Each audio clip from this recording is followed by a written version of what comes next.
Hello and welcome back to Hellow Media.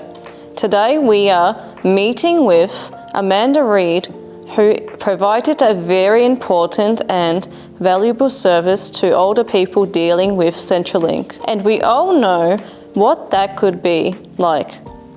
We have so many questions of Amanda and hope you find this as insightful as we have. Can you tell us about your business and what you do? Absolutely. I had a business and it still runs today, and it's called Pensioner Solutions, and what we do is we advocate for older Australians in terms of claiming their age pension, their concession cards, and at times going into aged care. How did you come up with the idea of your business?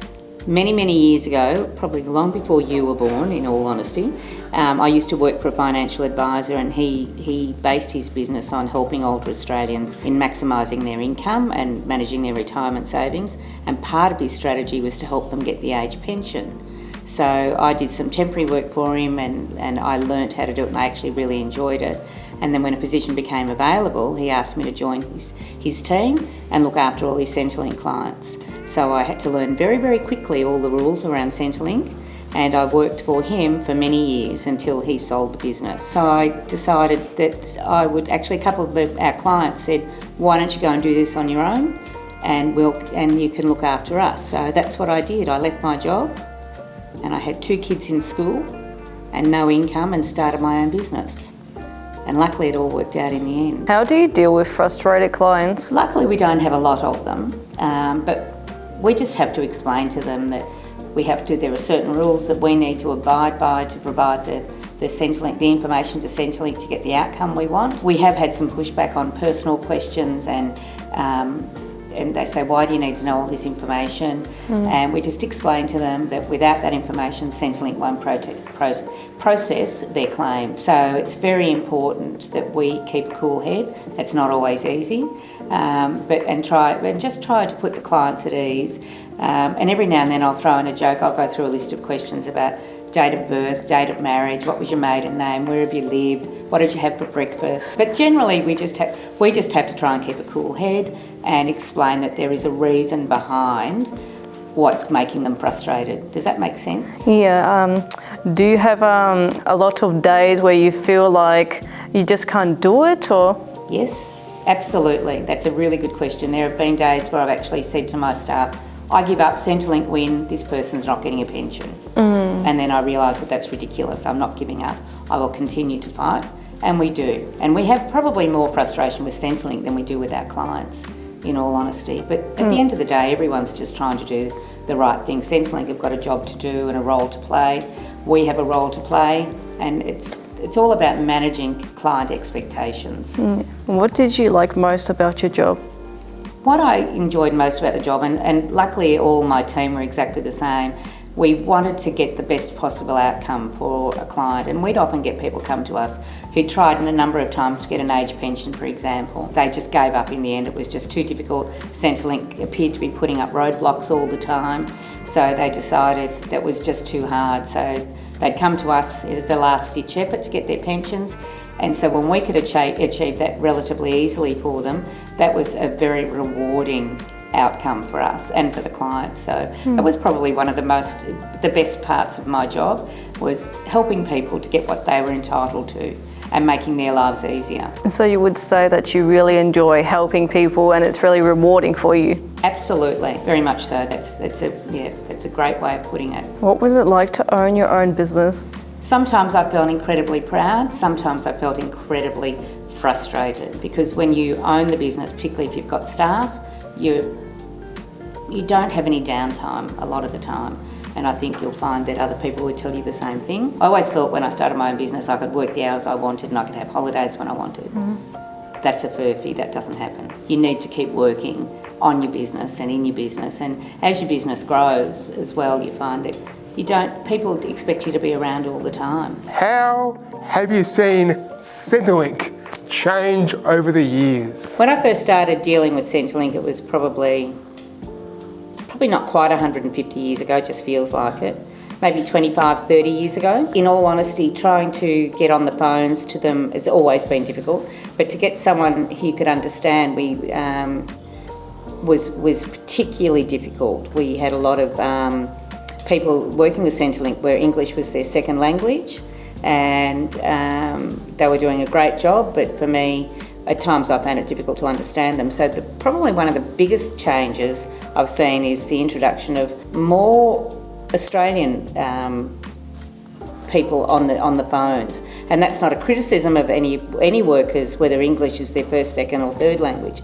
It's not relevant, but for me, I suppose when you're busy and you've got a lot of noise going on in the background, it's easier. I found it easier to speak with people who I could understand. What kind of services do you think need to be upgraded or improved to help out with our ageing Australian population in navigating and helping them out and with Services Australia? I'm now of pension age, so I'm of a generation where most of us are used to computers, but we are still dealing with people in their 80s, 70s, 80s and 90s who have not been used to dealing with computers, and Centrelink are very much an online sort of system now, and they're not particularly yielding in that. They make it difficult for older Australians who don't have access to the internet or their own computer or printer. So I would like to see a little bit more consideration for that generation of people that are still having to access benefits but haven't had the same sort of opportunities that we have had in using technology. And that's not just Centrelink, I see it happening across a lot of services. But there's so many people, so many Australians access Centrelink in one way or another, and I'd like to see a little bit more consideration for the older Australians in that respect. What's your biggest accomplishment so far in your vast and amazing career? Back in the day when I first started my business, they had a thing called the pension bonus scheme. So any older Australian who worked beyond their pension years could accumulate for X number of years a pension bonus.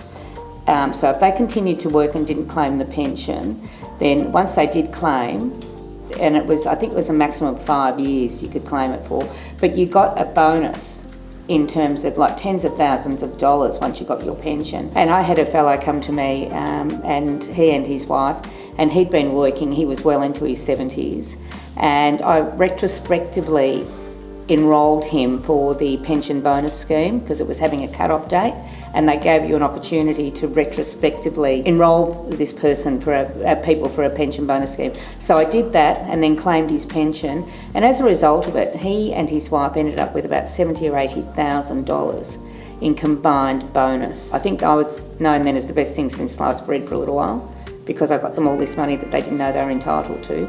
That's probably my biggest claim to fame.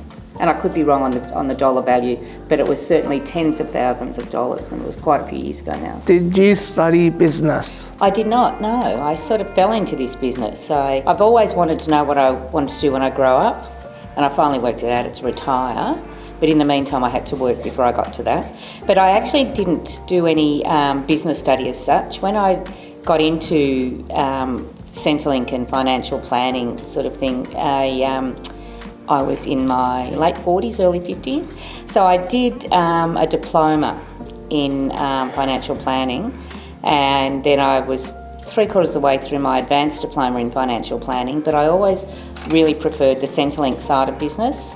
So I decided there were lots of financial advisors, but very, very few people doing Centrelink work. So I then dropped my financial planning, concentrated on Centrelink, but really with no formal business training. Wow, I love hearing that. So all the skills that you learn in your job and career, it was all based on learning? Correct. Okay. Yeah. Wow. And yeah. I will tell you now, when I first started my Centrelink business, I realised how little I knew about Centrelink. Okay. So it was a very steep learning curve. I'd been working in it in certain areas, but when I was having to know a lot about it, I then had to really get into studying Centrelink and all the services they offered and all the rules and regulations. And I've even been known to read the Social Securities Guide. It's very, very dry. I don't recommend it. If someone wants to get into this field, what advice and tips can you give them? You have to be fairly patient because dealing with any government body requires a lot of patience, and particularly Centrelink, I find. And you just have to want to help people and to be understanding and I think a bit compassionate as well, because a lot of the people we come across are having a hard time, particularly those going into aged care. Keep your wits about you, keep your sense of humour, because you have to have a sense of humour dealing with Centrelink, and just want to help people and be willing to learn, because there's always changes, always rule changes as well. So you have to be willing to continue to grow and to learn. It sounds like you are really busy in this industry. I'm just wondering, do you go on holidays? And if you have been on a holiday, do you have a favourite one? I do now go on holidays. I didn't go on a lot when I was really in the thick of growing the business, but I've had the fortune in the last few years to do a few trips, and Italy is probably my favourite place in the whole wide world. I would love to go back there, and I'd love to go and live in Italy, but my children tell me I'm not allowed. If you were to invite anyone to dinner, who would it be and why? Years ago it used to be Jeff Kennett, but you wouldn't have even heard of him. I used to think he was just the best thing since sliced bread. Now, probably Lady Gaga. And I think she's led a very interesting life. I think she's a very giving, caring person. And I'd really like to understand why she had all those disguises for so many years, because she used to hide behind a whole lot of face masks and hairdos and weird costumes, and yet naturally she's just beautiful. So I'd really like to understand why she did that. And also I'd love to comment about her voice. I think she's got the most beautiful voice. What would you cook for Lady Gaga for dinner? The first thing that popped in my head was spaghetti bolognese, because it's really easy. And then I wouldn't have to worry too much about putting too much effort into it, because it just happens. Spaghetti bolognese never goes wrong. Then I could just concentrate on talking to her. Do you have any favourite artists? I think John Farnham is just amazing. Do you know what? I remember him when he used to sing Sadie the Cleaning Lady. And when I was about 13, I got a kiss on my cheek from him. But I think he's got an amazing voice, and he's had an amazing career. Mm-hmm. His comeback was incredible when he came back. But you wouldn't remember him from earlier days. But being that little bit older than you, I remember all of that stuff. So I think he's an incredible person. What hobbies do you have? I love to walk. I really enjoy walking. Oh, you enjoy walking? I do enjoy walking. I love to read. And I'm just taking up golf, so I'm not sure how I'll go with that, but I'm just taking up golf. That'll be a story for another day, I think. But I've bought some golf clubs and we'll just see how it goes. And I like to travel. Oh, you have travel? Yeah, and I like to cook. And I enjoy my family. Judgment. How many grandchildren? Yes. I have 4. Okay. And you want to know something funny? Mm-hmm. My eldest one, who's just turned 3. Okay. We had his first birthday party in this very room 2 years ago. Yeah. How about that? So I have a grandson who's 3, then I have a granddaughter who's nearly 16 months, and then the 3-year-old has a 3-month-old brother, and the 16-month-old now has a 8-week-old brother.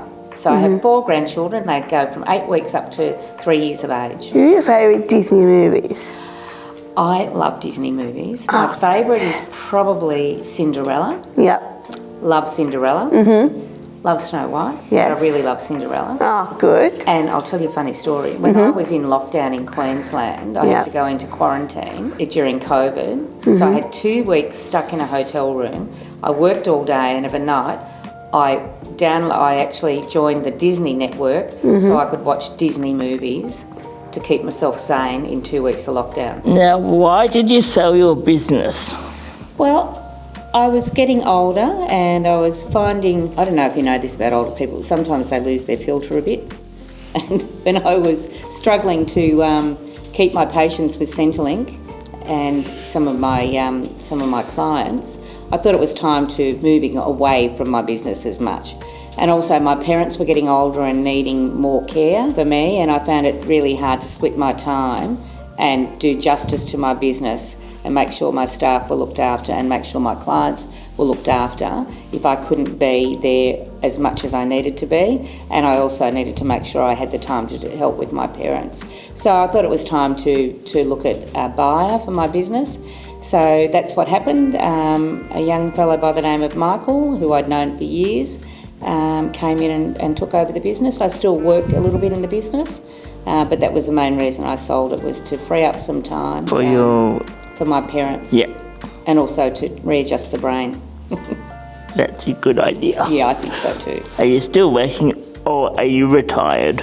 I would like to say I'm retired, but the truth of the matter is no, I'm not. I still work. I try and do only one day a week to help out with new business and see new clients, but that one day normally turns into one full day and 2 or 3 half days. This week I've managed to have the whole week off, which has been lovely. Thursdays is normally my day of work, but I wanted to come and be with you guys today, so I crossed myself out of the calendar for today. Yeah, but I did do some work earlier in the late last week, but I've taken this week off. So I'm doing a bit of work, but I'd like to say mainly retired. Who did you hand it over to? The business. I handed it over to a financial advisor I'd known. We used to work together when he first started in the business. When he first started becoming a financial advisor, we were actually working for the same person. So we kept in touch when I left the business and started my own business.